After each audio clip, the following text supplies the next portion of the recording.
Trudeau coming into work today after getting a giant payday, happy and excited to spend the new booty he just got, and he's getting right to it.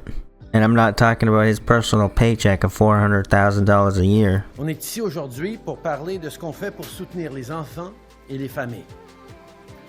It's Easter Monday today. During the long weekend, a lot of people spent time with their family and shared good meals together. And around the kitchen table, a lot of people were talking about grocery prices that are still too high. Tomorrow, kids will be going back to school, and some of them won't have enough to eat. That impacts their health and their opportunities to learn and grow. And like we said last week, this year's upcoming budget will be all about fairness. Fairness for every generation. And that, of course, includes and starts with children and families. We all want kids to have the best start in life, including the most vulnerable. That's why we'll be investing $1 billion to create a national school food program that'll provide meals to 400,000 more kids every year beyond those served by existing programs.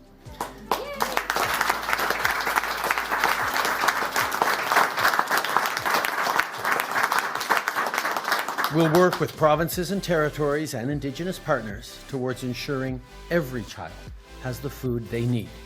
We just know that when kids eat better, they do better in school. The teachers, advocates, and volunteers I spoke with today know that, and it's something I remember from my years as a teacher. When a kid walks up before class and says, "I'm hungry," that means we all have more work to do as a school community, as a country, as a world. We want everyone to be able to eat well so they can reach their full potential. Le Programme national d'alimentation scolaire vient s'ajouter à nos investissements générationnels pour aider les familles et rendre la vie plus abordable à travers le pays. Je pense aux services de garde et les soins dentaires. I think of the Canada Child Benefit that provides families with nearly up to $8,000 per child per year. With it, since 2015, we've lifted 650,000 children out of poverty, and Canada's child poverty rate has been cut in half. We're fighting every day to build an economy that helps every generation get ahead. People out there are still talking about the trickle-down economy, still thinking if you give tax breaks and opportunities to the wealthiest, that will somehow create more job and wealth that'll eventually make it down to everyone else. Trudeau, having an everlasting love for small children, he's always happy to lend a hand. And if you want his help, it probably wouldn't hurt if he had some spare adrenochrome around. The problem with that theory is it's never worked. Ever. That's why for the past 8 years, we've been putting in place the building blocks of what is a strong economy, starting with the Canada Child Benefit that has cut child poverty rates in half, moving forward with investments in making sure that young people can afford to go to school, making investments in housing, in health, in mental health. More recently, $10 a day childcare that's saving, even in provinces like Ontario, that's only cut it in half on their way to $10, saving thousands of dollars a month to families right across the country. We're moving forward on dental care for young kids and for seniors. Already over 1.6 million seniors have signed up for our dental care program. This is a choice our government continues to make to invest in the most vulnerable, because that's how you build a strong economy, by making sure everyone has the opportunity to reach their potential. And every step of the way, the Conservative Party has opposed our investments in communities and in Canadians. In fact, this past December, when Liberal MP Serge Cormier tabled a bill to develop a national framework for a school food program, Conservative politicians in Ottawa voted against it. See, our government knows that Canada's success depends on people of all ages being healthy, doing well, and being set up to succeed. That's what we're focused on. Fairness for every generation. Une chance équitable pour chaque génération. Thank you all for being here today for this really important announcement. Looking forward to taking your questions. Thank you, Prime Minister. We'll now begin the question period. One question, one follow-up. First question goes to CBC. Trudeau would have you think that him and the NDP have truly helped Canada and Canadians. Well, here is the consequences of his policies pulled straight out of his own mouth. When you look out at the economy these days, it just doesn't feel very fair. With inflation, with high housing costs, with so much uncertainty here and across the world, it feels like there are some people doing really, really well, but a lot of people feel stuck, or worse, like they're falling behind. And when you look at who's feeling it the most, it's hard not to think about the young people trying to get their lives started in these complex times. Young people might be able to pay their tuition fees, are under pressure. They don't know how they can afford something bigger than a one-bedroom apartment. And with the costs of groceries, monthly bills, and all the other realities of life going up, well, that can make it hard to save for the future, hard to get ahead. Well, thank you, Trudeau, for explaining that so well for me. I couldn't explain it any better myself how you've made Trudeau Canadians suffer with all your policies. And you even know it yourself clearly. Did someone slip you a truth serum this time, or what happened on this press conference? Why are you telling everybody the truth? You broke the script, buddy. You got too much cocaine in your system that day. But yeah, that is how you can tell Trudeau is just saying and doing whatever he can just to get a vote. He has no integrity and no morals left. He's just a skin suit walking around the earth. How will you make sure provinces will be on board with this program? And dental care, pharmacare, now a national school food program, it all costs money. How do you make the case that this is something the government can afford? This has been a point of debate with the Conservative Party, the Conservative opposition, over the past 8 years. We believe that confident countries invest in themselves, invest in their communities, invest in their people. That's what we've been doing. Yes, with access to pharmacare through specifically prescription contraceptives and insulin. These are things that are going to make us better off as a country. Making sure that seniors and young people who can't afford to go to the dentist can actually get their teeth fixed. That makes us better off as a country. Investing in $10 a day childcare, that makes us better off as a country. These are things that we are stepping up with as a government, not just because it's the nice thing to do, but it allows us to be more successful as an economy. It allows people to have the opportunity to achieve their dreams. These are the investments we're making, investments that the Conservative Party has consistently voted against. And when it comes to a national food program, which we promised in our 2021 election, we've recognized that every province and territory has its ways of delivering food programs to kids, but we also know the need is far greater than anyone is able to meet right now. So we're putting $1 billion forward to be sent out to provinces and territories to add 400,000 more kids across the country who will have fuller bellies in class, who will be able to go to school and know that they can focus on reading and learning and playing and not on the grumblings in their bellies. These are choices we are making as a government because we know that making sure that young people here get the best start in life, that teachers can be there supporting their kids in the most ambitious way possible, is how you build a strong economy, is how you build fairness for every generation. That's why we're here to do this, even though, yes, Pierre Poilievre and the Conservatives wouldn't. Oh my god, does this guy ever shut up? It's only the first question. Get on it, dude. Yeah, I have a follow-up, but could you answer that in French as well? Of course. Thank you. Oh no, now she wants it in French. It was literally a 5-minute answer, and now in French it'll be more than 15 minutes. Love you, French people. Don't get that wrong. I love you guys. It's not just the Conservatives who are calling for a pause. Premier Fury in Newfoundland has asked for a pause again today and asked for an emergency meeting to discuss alternatives to carbon tax. Will you hold such a meeting? And are you concerned the consensus you built on the carbon tax is falling apart? First of all, let's be clear about what's happening right now. The price on pollution is increasing.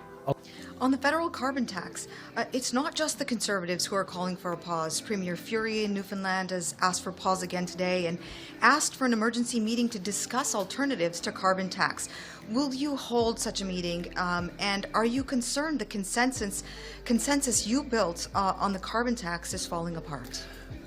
First of all, let's be clear about what's happening right now.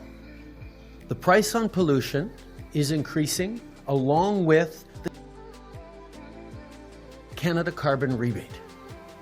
We are effective in putting a price on pollution that is driving down emissions and leading the way not just in protecting the environment for the future, but on sparking the kinds of innovation and upgrades that companies and individuals are doing to their homes, to their businesses, so that we can be both better for the environment and more competitive. This is the kind of leadership that Canada is showing and has shown over the past 8 years as people around the world look to our success at transforming our economy to be less carbon emitting.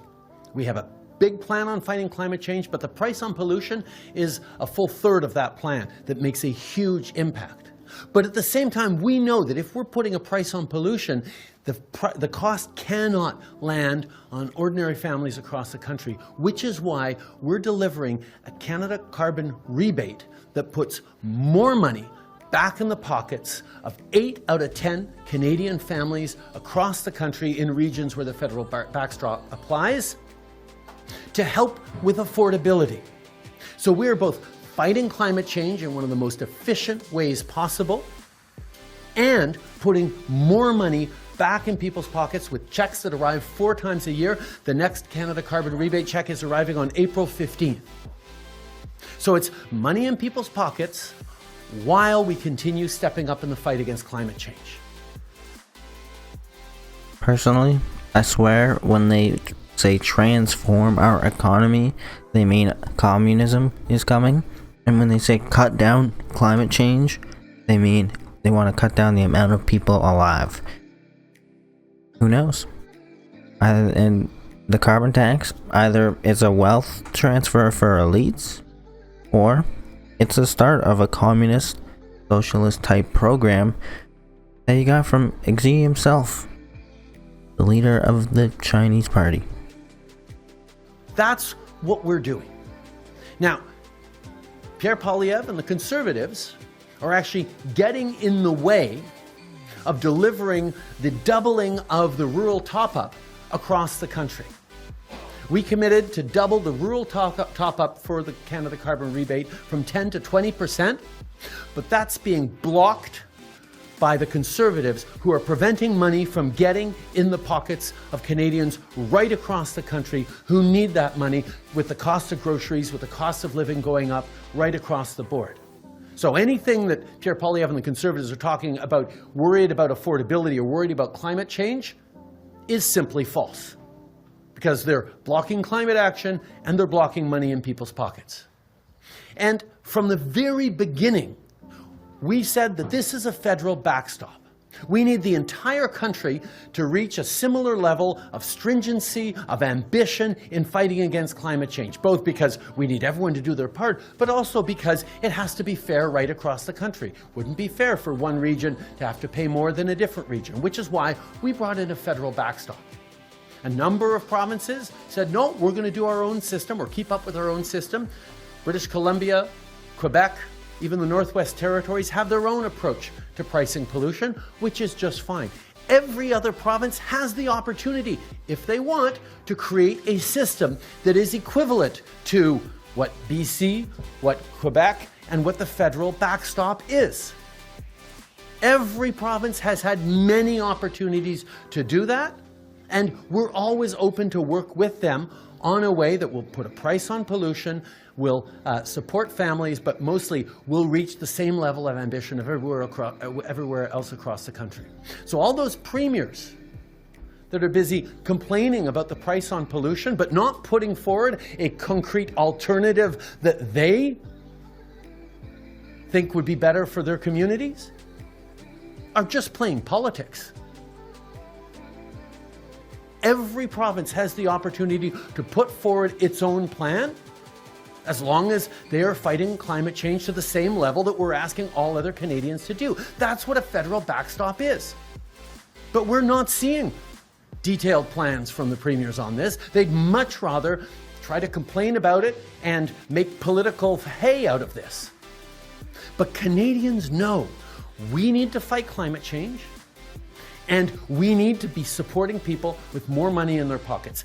That's what the federal backstop does. That's what the Canada Carbon Rebate that's landing in people's bank accounts as of April 15th is going to help them with. And that's a Canada Carbon Rebate, money in people's pockets, that conservative politicians want to take away. Trudeau seemingly wants everybody just to do what they're told.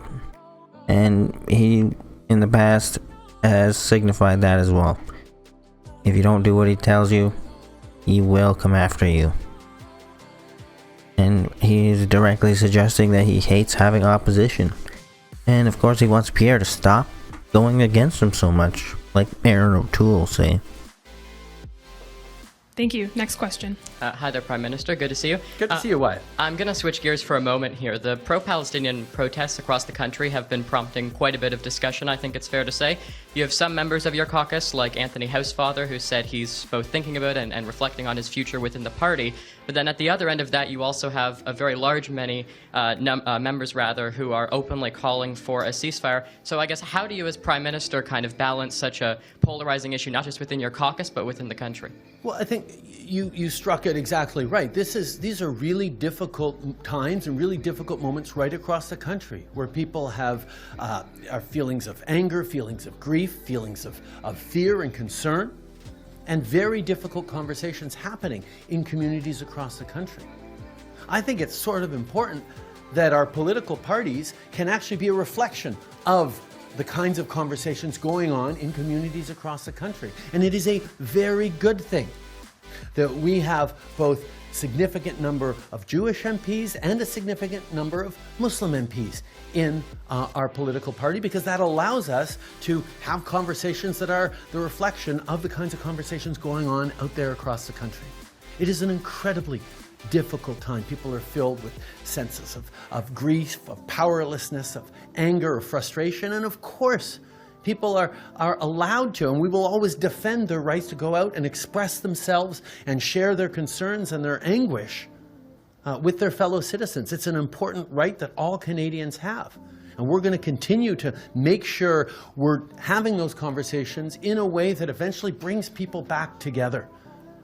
Because in all this, sometimes we're forgetting a little bit that our neighbors are also our fellow Canadians. And someone on the other side of the perspective is also hurting and grieving, and being able to pull people together and try and find solutions, not just for Canada, but for the world, is what this party and indeed this country is all about. And then just kind of following up on that, obviously there were protests in Toronto over the weekend where there were a number of arrests made. Despite policing obviously being a provincial jurisdiction, a lot of people still turning to you for your perspective. I guess what steps will your government take, perhaps working with the provinces, to both balance the obligations of law enforcement with Canadians' rights to peacefully assemble and free speech? Well, first of all, it is a fundamental right that people are able to protest freely in this country. It is really, really important in our democracy and in democracies around the world that people have that ability to mobilize, go out and express their concerns for policies here at home or things happening overseas. That's something that this government will always defend. And that protest needs to be done peacefully in a way that doesn't endanger other people's lives. We expect police to both obey the laws and enforce the laws. And that's something that I think is necessary. Just waving a Palestinian flag is not in itself something that is unacceptable or anti-Semitic. People are allowed to express their concerns on every side of the event. It's when you start making people feel unsafe in their neighborhoods, in their schools, in their communities, that we fall into things where police do need to lean in and make sure that everyone is safe and feels safe. But that is a balance that is ongoing every single day by police forces across the country. And as a federal government, we expect people to obey the law. We expect the police to obey the law, but we also expect the police to enforce the law. Interesting. So apparently it's allowed to wave a Palestinian flag around and probably any other flag, but don't be waving those racist Canadian flags. He truly hates his country, doesn't he? He just shows it every time he talks.